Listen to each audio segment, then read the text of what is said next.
one thing. I found out years ago, not many years ago, by way of my friend Lawrence Schomburg, who interviewed Ralph Burns, found out that the first thing Ralph listened to under the influence was the same thing I listened to. Louis, was I to blame? Now, can you imagine that? What kind of a strange coincidence that is? But there you go. Vibrations going through the universe. Yeah. Now, being, getting accustomed to, smoking reefer. I think somebody, during the LP era, somebody put together a whole LP of reefer songs. I don't know why they don't do it now. Somebody should do it because it's, it's a whole different story now. But I think people would be interested, especially young people, they would be interested in stuff like, Dreamed About a Reefer, 5 Foot Long, The Mighty Mess, but not too strong.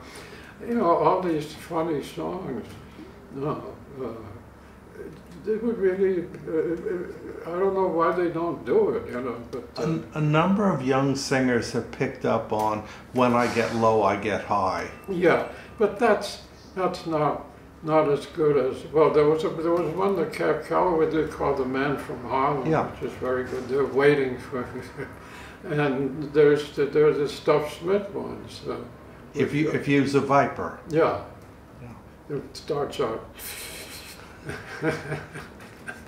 Well, the last time when we mentioned this when I was here, you mentioned Buster Bailey, and I've been thinking about Light Up in the interim. Yeah, Light Up is a nice record with, under Buster's name, but it's a John Kirby. Yeah. And Buster was among the first, name musicians that I got to know well. And I was surprised that he was a, he was a pot smoker. We got high together. Buster he was a lovely, lovely guy, His main ambition would have been, and it would have been possible, he really wanted to be a classical player. And the happiest he ever was when he subbed for somebody at Radio City Music Hall and the orchestra there, which wasn't exactly a symphony, but it was a large orchestra playing written music. When I walk in Manhattan these days, or even at the college I used to teach, people are smoking quite openly. When you were introduced to it, was it a matter of camouflage? Did you go in someplace? It depended on, the circumstances. Sometimes it was a social thing where we were in a place that wasn't public, and that was perfectly fine. Sometimes you'd have to sneak it, when you went to a club. Either I would usually be with somebody who was playing, so between sets would go out. Sometimes it was Eddie Condon's. Condon's had on the lower level, below where the main club was in the bandstand, there was a little walled-in room where the musicians got high. Eddie was a very committed smoker, and somebody who really, like everything, he handled it real well. But there at Condon's, it was okay for any member of the band who wanted to indulge. And it was said the smell did not come out of there, and it was cozy. I think there was a big photo of Dave Tuff on the wall. And another time, you'd have to be a little careful of doing it outdoors, which is what you'd have to do if you were, you're in a club and, between sets or something, you go outside. Some places, the last Eddie Condon's had a downstairs, which was kind of like a room for the musicians. So we used to go down, went down there with Vic Dickinson. Vic was the greatest roller. Rolling the joint was an art in itself.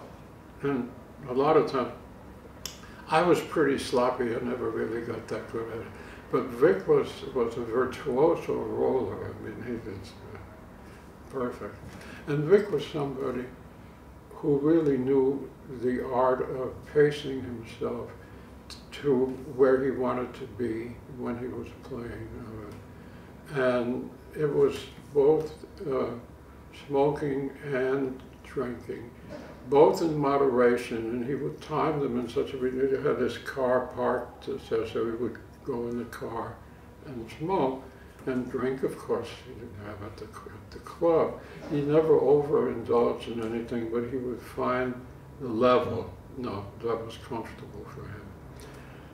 I got to know Vic very well, which was great, because I did one of those $2,000 interviews, and I think we've talked about those interviews.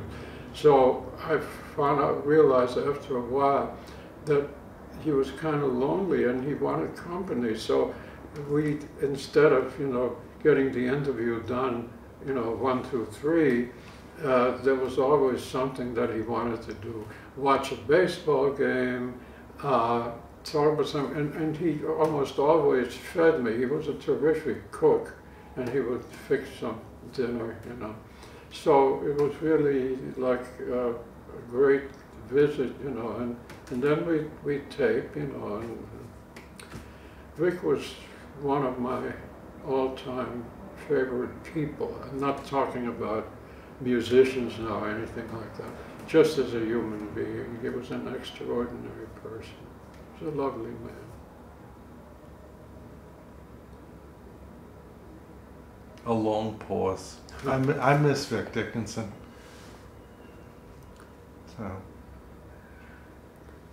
So more stories about the influence. About what? The influence. Oh, the influence. Well, naturally, the first time hearing Louis live under the influence was quite an experience.